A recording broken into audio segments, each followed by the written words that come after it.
Welcome to the Slowtwitch podcast. We are in Germany this week at Challenge Roth with Felix, the CEO and president of the race.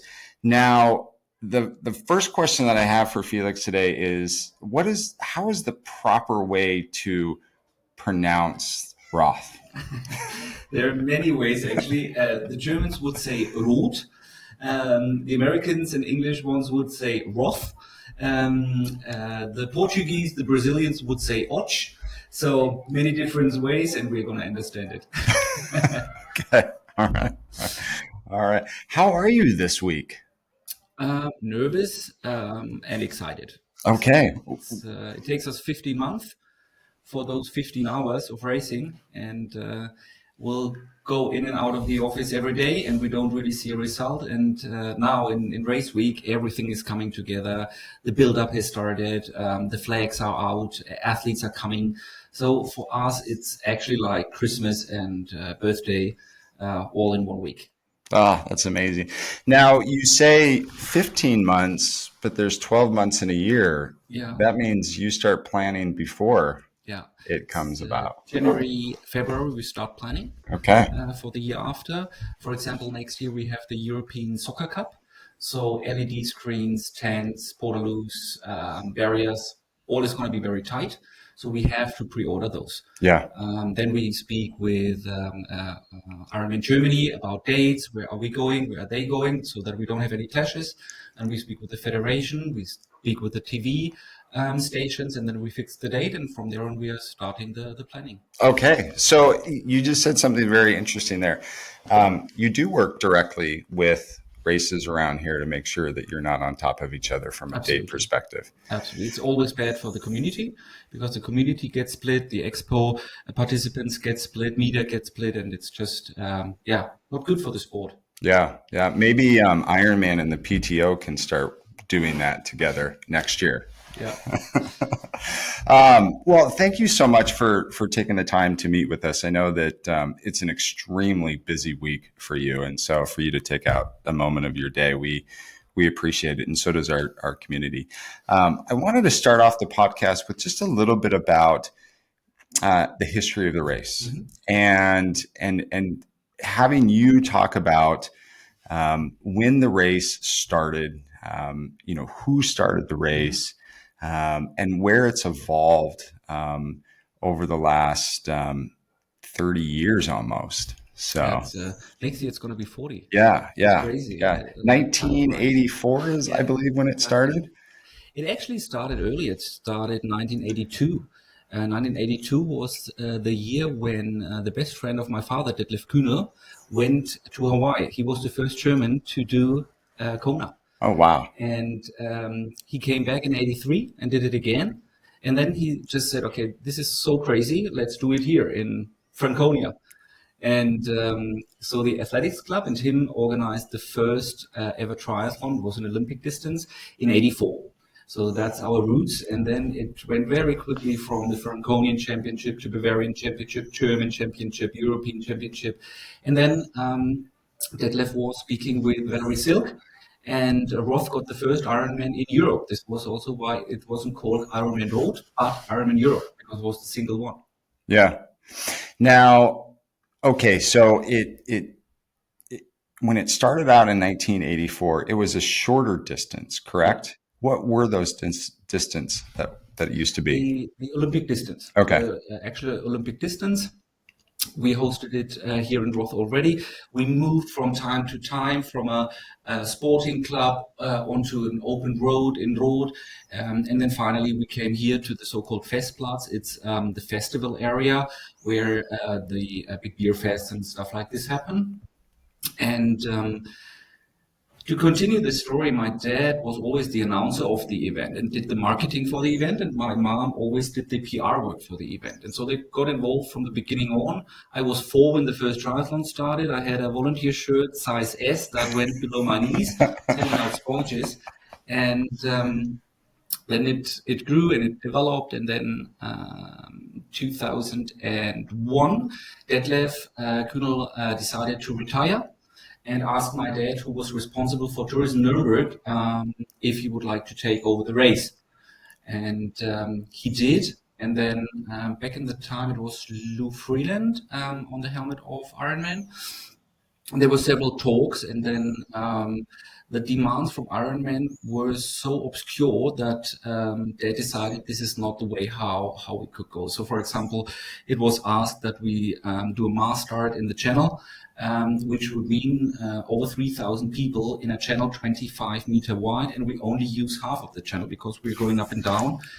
And that was just too dangerous. And then also they demanded that we only would do a single loop course, which would have destroyed Solar Hill. Those are the pictures that go out of Roth. Right. And then also like little things that were just totally unacceptable, that they wanted 10% of every club or team that organizes a hotspot about their earnings of selling sausages and beer.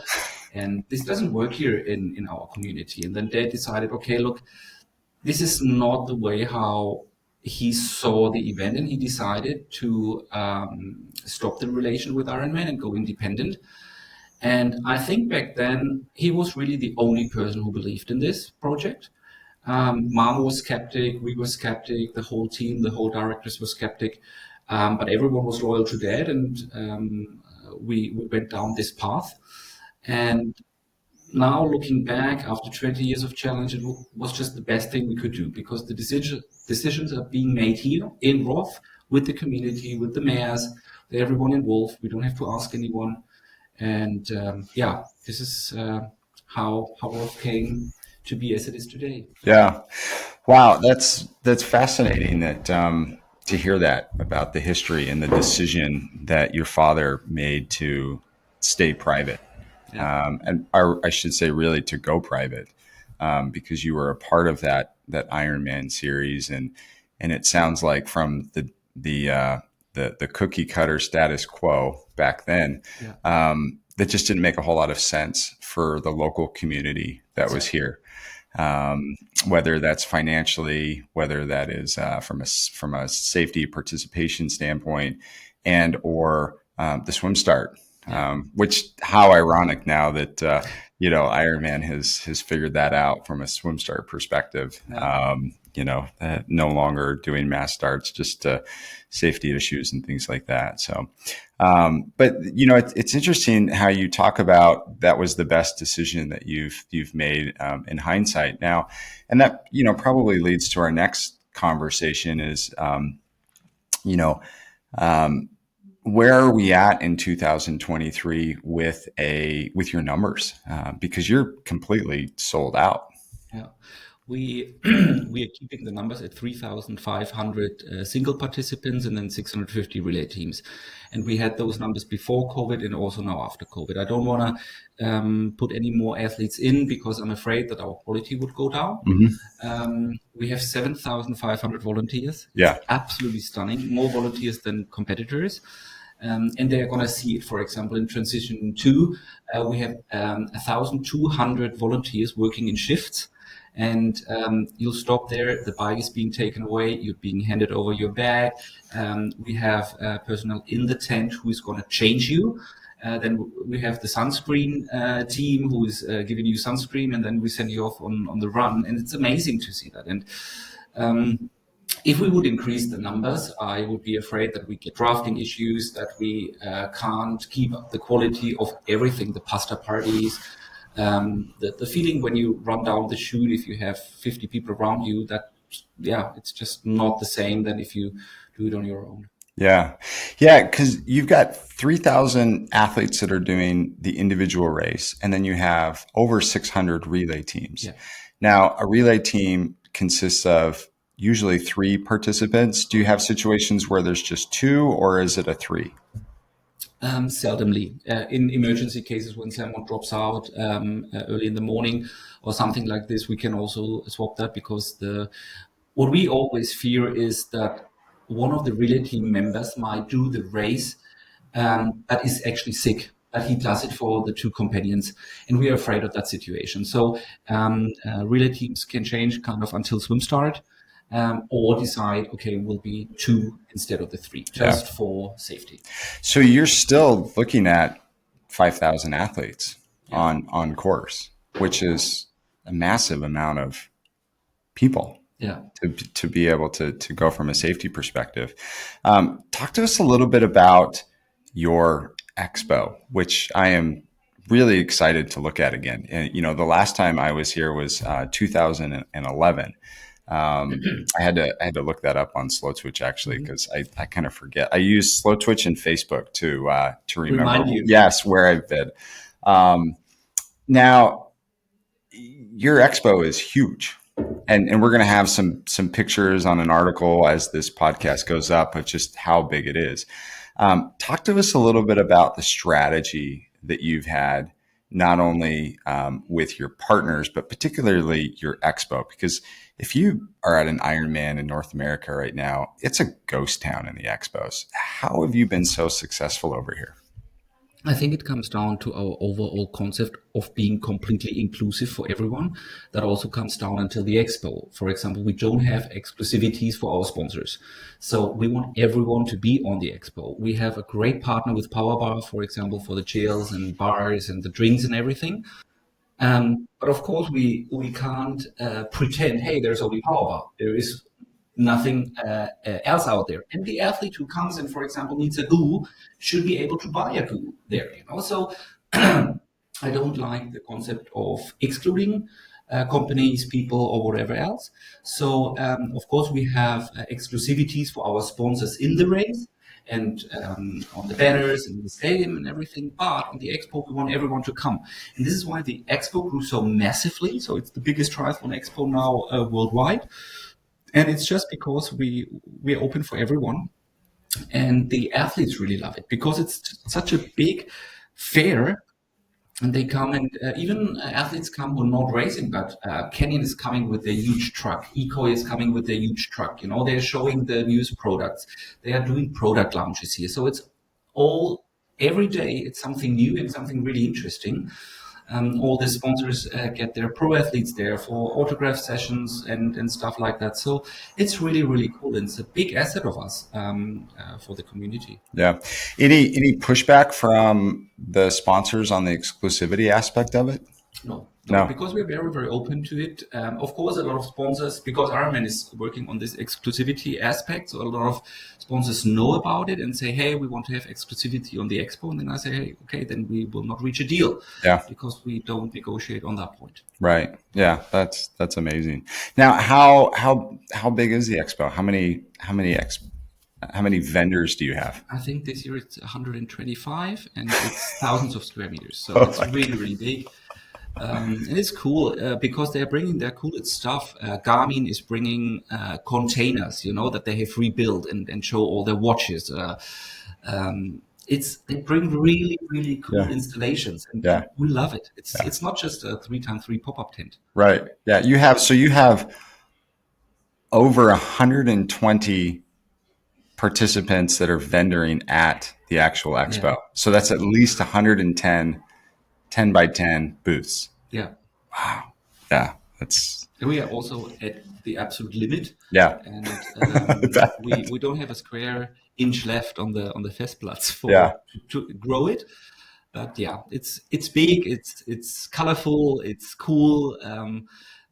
All the people who come here for the expo to exhibit bring their newest trends, and it's really, really nice to just hang out there and see it. Yeah. So, okay. So you're at your capacity with participants in the race. You're at your capacity with sponsorships and vendors. Mm-hmm. It's a post-COVID year. Mm-hmm. Numbers across our industry, particularly with the big races, mm-hmm. are all down. Yeah. You are not. Why is that? Its numbers are down, and in Germany also volunteer numbers are going down after COVID. And we had a lot of races that stopped this year, which is a really big headache for our industry here, for the triathlon organization industry. We didn't have that problem on the volunteer side as well. But I think because Roth has always delivered in the last years, and people can really trust on us. If it was on COVID, we announced that we cannot do the race. Athletes will get their money back. Point, end of the game. Next week they had their money. we were always building on trust, and we always, or I always want my organization to behave as I'm the most critical customer. And if it's good for me, then it's normally good for everyone. Yeah. And this is our philosophy behind it. And I think because we have built the trust over the years, the people know exactly, okay, it costs a lot of money, yes, but this was a lifetime experience. We get so many emails saying, "Hey, this is in the top 10 of my life after the birth of my child and my marriage Yeah. comes my finish here in Roth," and it's meaningful. And it also means for us, athletes are giving us a lot of money a year in advance and trust in us that 1 year later we will deliver an amazing experience for them. And it puts pressure on us, Yeah. And I like the pressure. And our goal is always not to fulfill what they expected, but to exceed. And I think we have done really well in the last years. And I think if you're in the industry and always make your customer happy, then you will be always there. Yeah. How many people do you employ? Full-time staff 10 plus 2 freelancers. And then we have 38 directors for all the different sections of the race. We have 10 in athlete services, and then we have the 7,500 volunteers. Yeah. So about 50 people, Yeah. 10 of which are full-time, Yes. 2 interns, Yeah. and then 7,000 volunteers Yeah. are responsible for the largest triathlon in the world. Yeah. That's amazing. So it sounds like the key to your success has been to essentially treat people the way that you would want to be treated. Absolutely.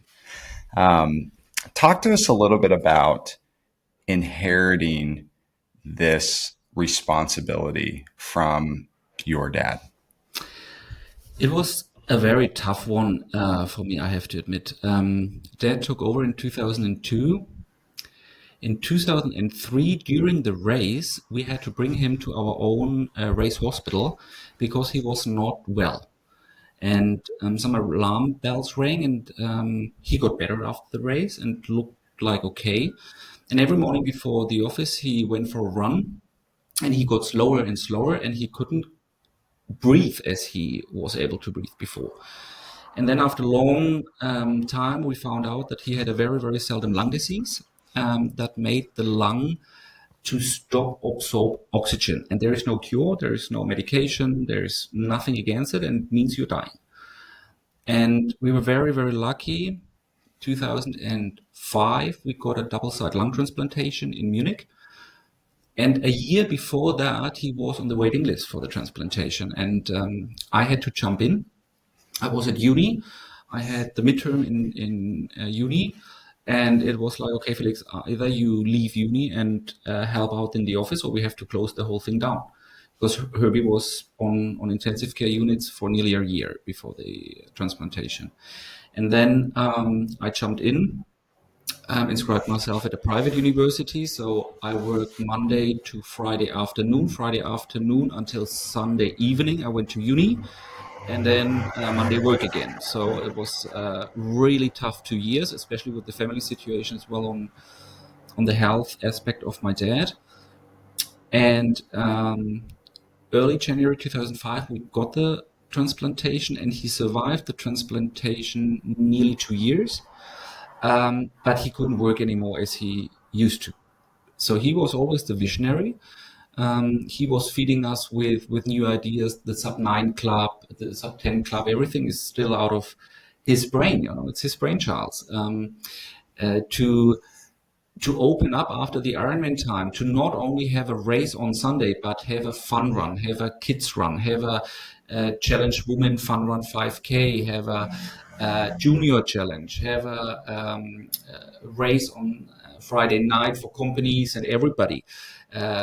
Music concerts on the market square. This is all out of his feather. So, and we still continue it because he always called it the International Triathlon Festival, and we wanted to get away from this one day of racing, but we wanted to be more inclusive and also offer something to the family members who travel with the athlete. And He then died in 2007.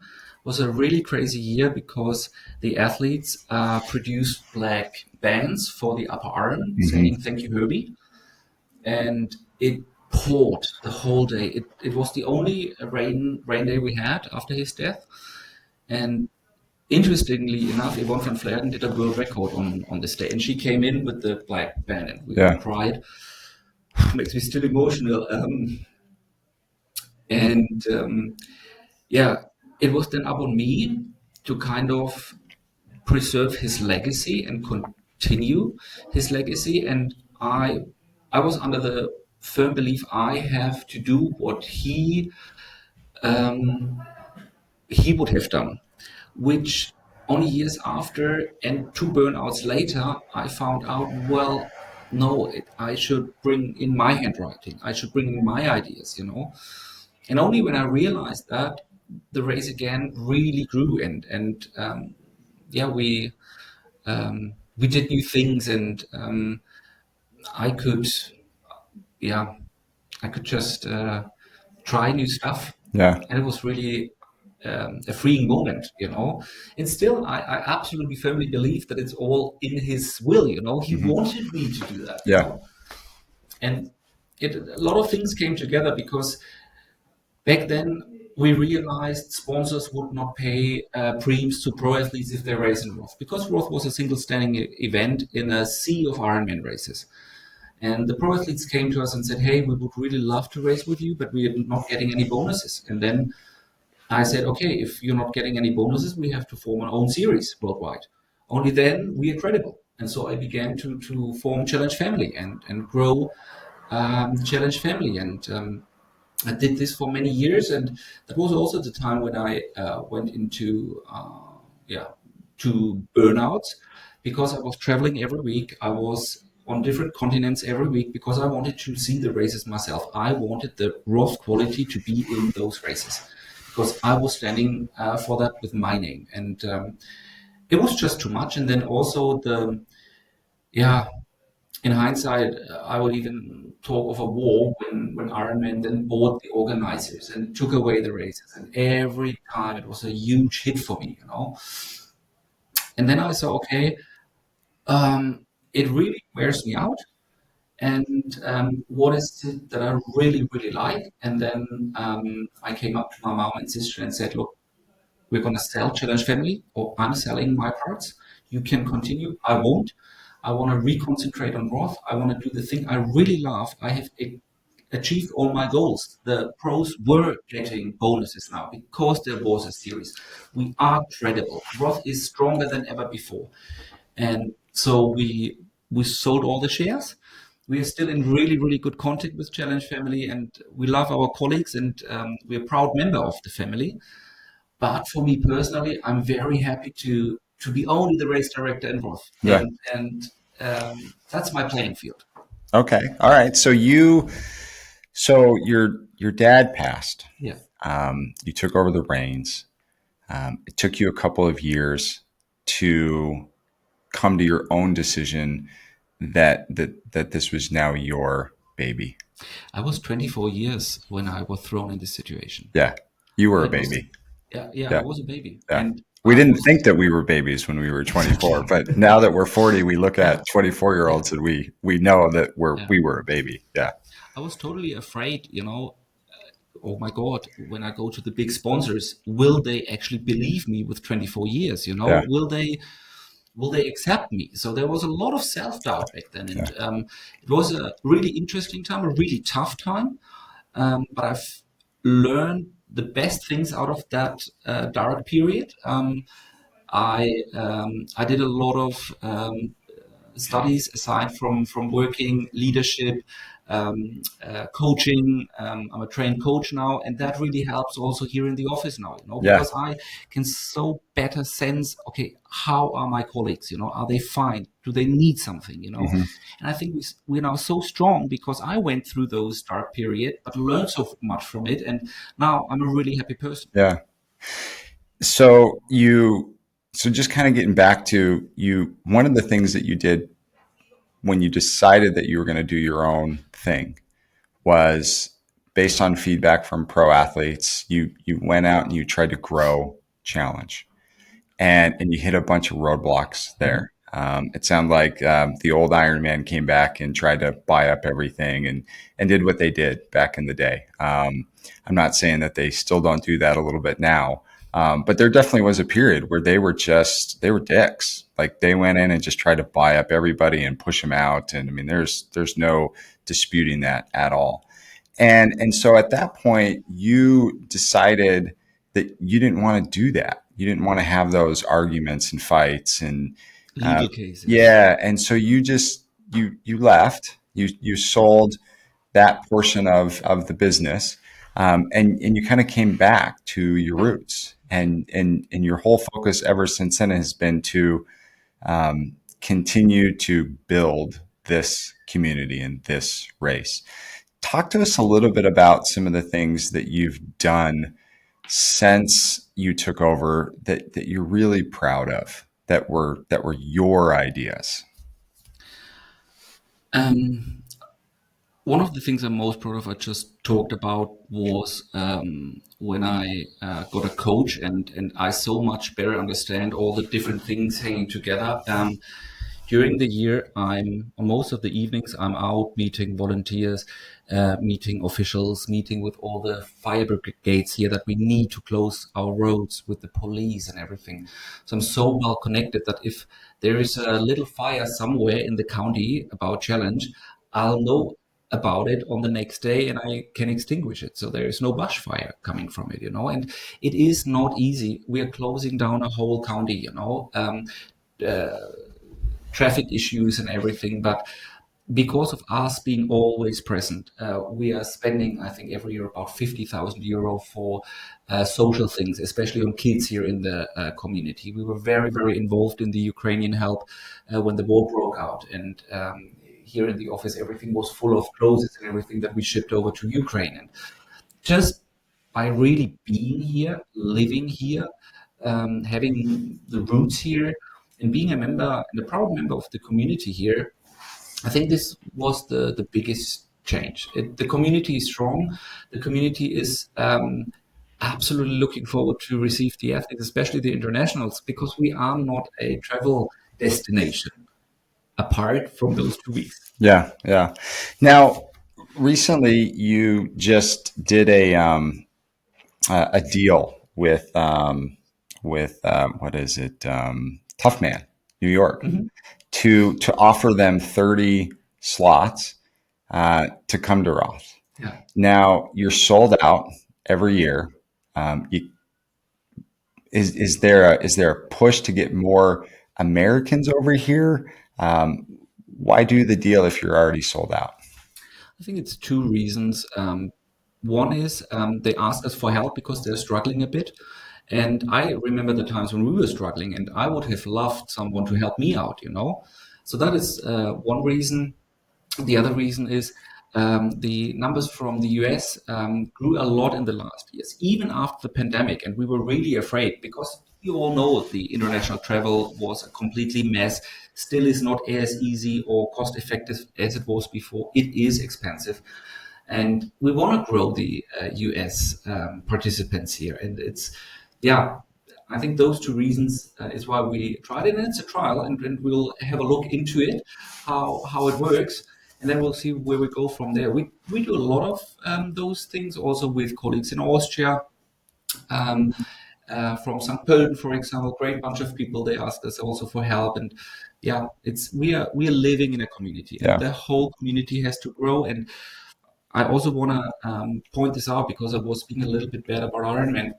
We are not against Ironman anymore or anything. I think we have found our place, and we can only grow the community if everyone is working together. And that's the big ask to Andrew, to come back to the community, to come back on the same table, to speak to, especially after Hamburg, to make things better. This is really what we need now. yeah. No, I totally agree. Um, with the slots, particularly to Tough Man. Now these aren't free slots; these are guaranteed slots to the race. Yeah. Explain to the listeners, how do you get into Roth? It's quite difficult nowadays. The easiest way actually is to come to the event. When we have the huge laser show and fireworks off, people start queuing up. And they start at midnight, and the queue in the morning is until city center. It's crazy. We offer 1,000 slots for people who are here on the place, so you can buy for yourself or for a friend. Oh, wow. But only one per person. Right. 1,000 single and 200 relays. And so that's actually the safest situation. And then the rest of the slots are going out the Monday after the event, online, first come, first serve. And normally it takes less than 30 seconds that all the slots are gone. Have you ever had your servers crash during that? Yes. We're very lucky. We're working with Mika Timing. They're also doing the application for Berlin Marathon and those really big events. So they use the same server cluster for us. And they say the push per slot is as big as for London Marathon or Berlin Marathon. It's quite interesting. Do you have numbers that you're willing to share of how many people try to get on to? For 2023, it was 30,000 trying to get a slot. 30,000 people. Crazy. That's like a Taylor Swift concert. Yeah. It's in a small part of America. It's also really, really funny when you see and you will see it yourself and go out there on Monday morning. It's an amazing bunch of people. Last year we had athletes. They flew over with Ryanair, arrived Saturday night, I think 11 o'clock to Nuremberg. They made their way out to the swim start to watch the race. After the fireworks, they sat down with their on their camping mats, got the slot, and flew back on Monday night. They didn't take a hotel or anything to have a slot. We had buses coming from France of a whole tri club because they wanted to race together. So they came with a bus and everyone queued up. It's crazy. It's like when Apple has a new product in store. It's really, really cool. Man, that's awesome. What's the future of Roth, Felix? Is it you say you're maxed out? Yeah. Are you ever going to go to 2 days of racing? No. We always get this question, okay, what's next? Will you grow? How will you grow your business? Well, we don't really need to grow the business. It's a family business owned by my mom, my sister, and me. And our biggest wish is that the two boys from my sister will take over at some stage. They're already playing triathlon in the garden. And yes. The biggest fans of... My homestay was talking about that this morning over breakfast, how they're walking around and they want to see the finish line. And how she's a fan of you. Oh my gosh, she's borderline stalkerish. She goes where you go all the time. She loves you so much. With more than 1,000 homestay families for our international guests, and it's so amazing. Yes. Oh, it's the best. It's funny. I was talking to Belinda Granger earlier in the hallway. One of the reasons why I love coming to Europe is because the food is so much better over here. And but the homestay this morning, because I'm American, and she asked me what I normally eat for breakfast, and I said I usually just grab some toast or something. So she went to the store and she bought me American classic bread. Brilliant. Brilliant. And I was just like, oh, this is exactly why I didn't come to Europe. But at the same time, it was so sweet that I was just like, but I did get to eat some of her homemade jam on it. So that was pretty awesome.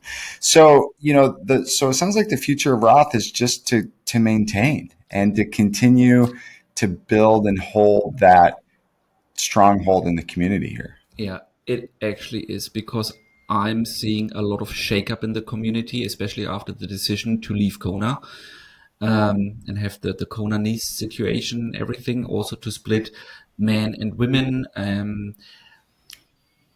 I can understand some points, but I doubt that those are the real points, because I strongly believe that our roots in triathlon is everyone, man, woman, same day, same course.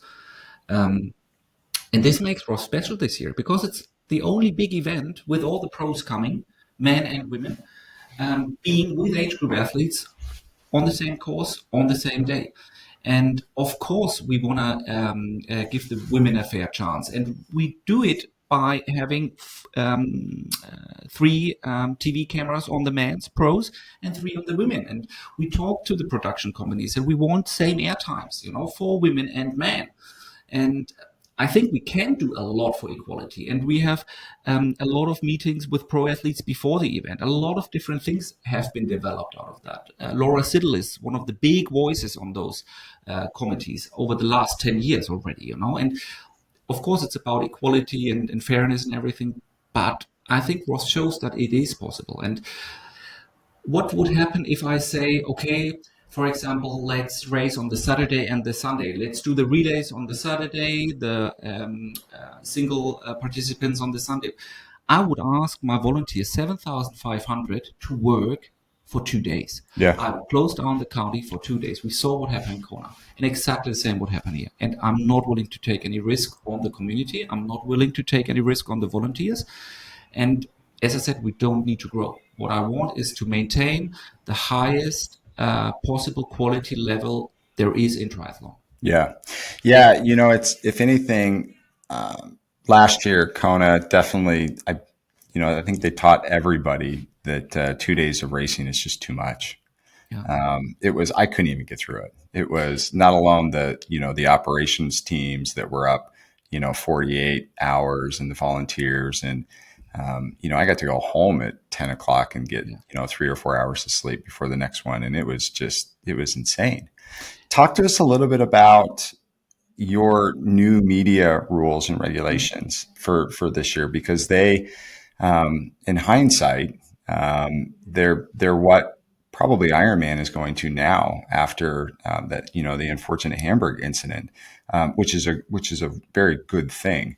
But talk to us a little bit about how that's changed, because you've dramatically changed access to the course, which is dramatically going to change how we as media have covered in the past and probably how we're going to start having to cover things in the future. Yeah.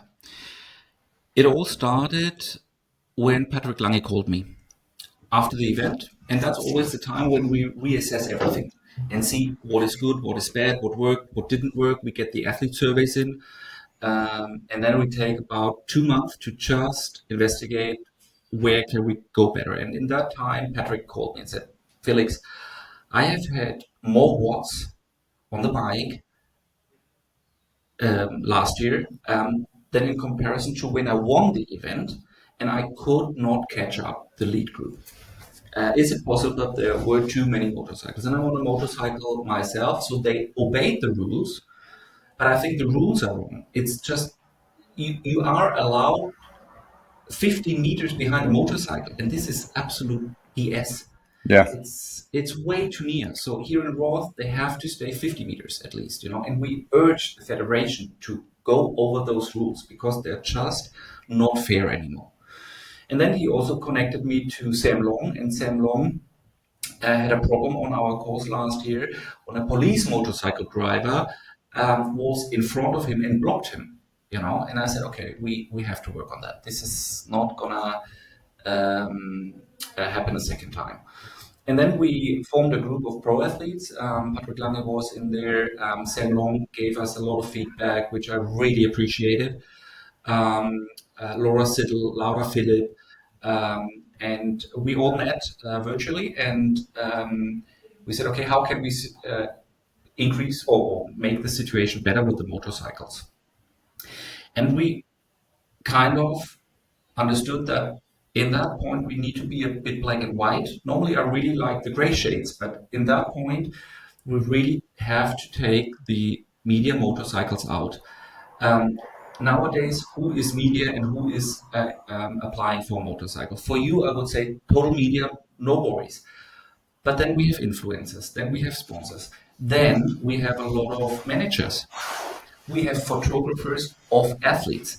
Is it fair that a motorcycle is driving next to an athlete with his photographer on the back? I don't think so.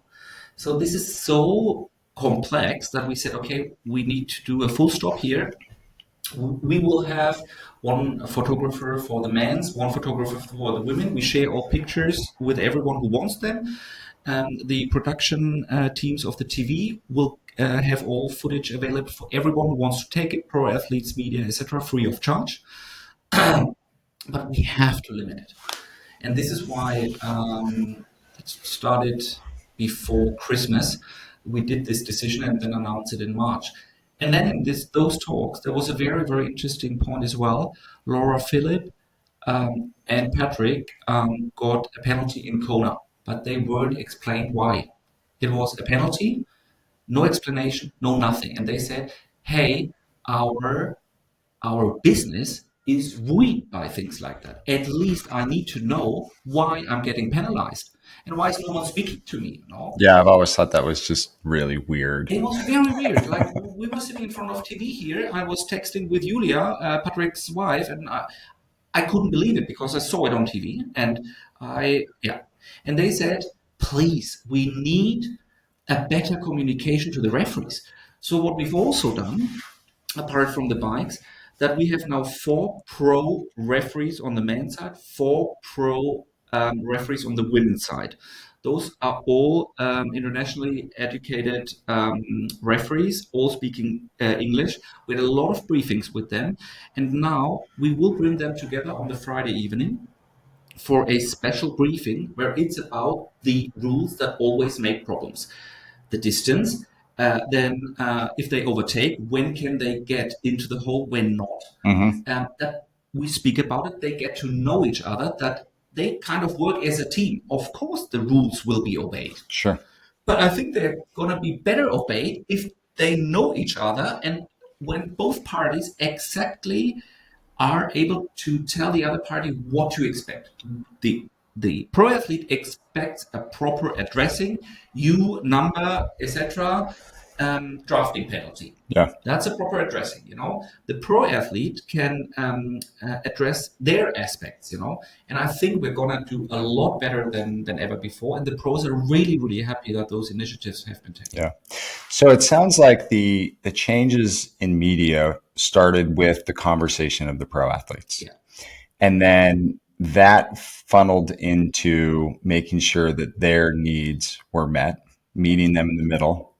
And then it sounds like the byproduct of that is cleaning up, or has been to clean up, just the amount of motorcycles out on course. We have the possibility for media to still go on motorcycles, and then the motorcycle drivers will drive the photographers from outside like me. Yeah, like wherever you want to go. Yeah, because we don't want to limit right, the media. Right. We have the media shuttle bus that is going as well.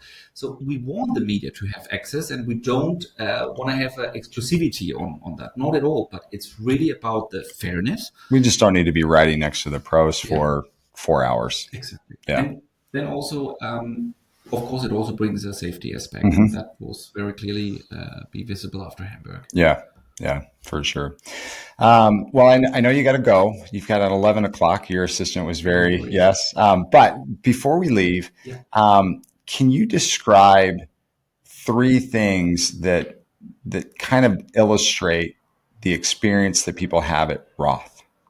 Home of triathlon. Home of triathlon. Yeah, it's on all the flags and all the banners because really we feel home of all triathletes. Yeah, it's an amazing magic atmosphere. The Triathlon magazine Germany has called us Dream Factory, and this is exactly what we're going to showcase together with the region this coming Sunday.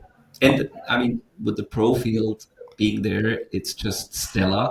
Yesterday, we announced that Jan Frodeno will be host of the international. I saw that. Yeah. So everyone is coming together. Everyone is here. Chrissy Welling will be coming. I know. I can't wait. It's been 10 years since I've seen her. Yeah, she's totally excited. Yes. Chrissy and Jan will both hand over medals to the age groupers. Then at 9 o'clock, all the other pros come back to hand over medals, and it's going to be such a massive celebration of the sport. It's going to be really cool. Oh, that's awesome. Well, Felix, we're so grateful to be here this week.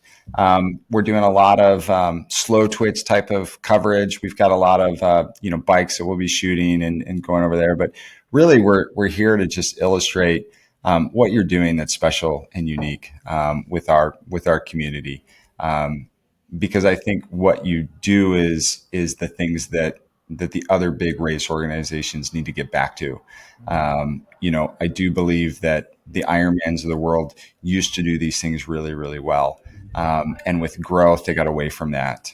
While I do think that the majority of their employees are really trying to get back to those grassroots, which is what you have encouraged Andrew Messick to do.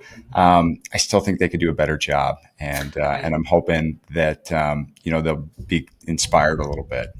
I wrote Andrew a 3 pages email after the Hamburg incident because I felt the urge to tell him what was really going on here, especially in Europe and especially in Germany.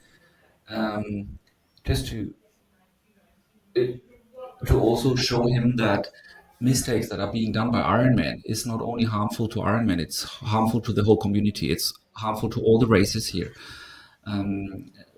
The Dresden disaster last year, when the race was being cancelled in the week of the event because there were no approvals. The horrible incident in Hamburg, and not so much talking about the motorcycle driver who was obviously not driving correctly, and that could have happened anywhere. Yeah, I When agree. you saw the pictures, this is not a fault of Ironman at all. But 18 motorcycles on 8 athletes, this is not fair. Yeah, And we've lost so much there, and Ironman is the clear market leader, and we need the market leader to get back into a position to be a role model, and that is what Ironman has lost, and this is really sad. And so it took me, I think, 4 hours to write him 3 pages. He replied very nicely, and he was also grateful that I was very, very honest in the email. He told me that the protocols are now being updated. I think it's not enough to update the protocols, and I really hope Ironman is getting back. And as I said before, that we all as a community sit together on the same table and look in our eyes and say, hey, how can we really improve the sport, grow the sport? And Ironman shouldn't be outside of that. no, I agree. We've got some follow up meetings with them as well, just to see what they have done so far Yeah, and what they're going to continue to do. yeah, I know that there's a lot of meetings going on over yeah. there, and it is very important to them. So hopefully it'll be more action than words. So, Hopefully. but Felix, thanks again for being on the episode. If you're listening today, we appreciate it, and be looking on the homepage this week for a lot of articles here at Roth.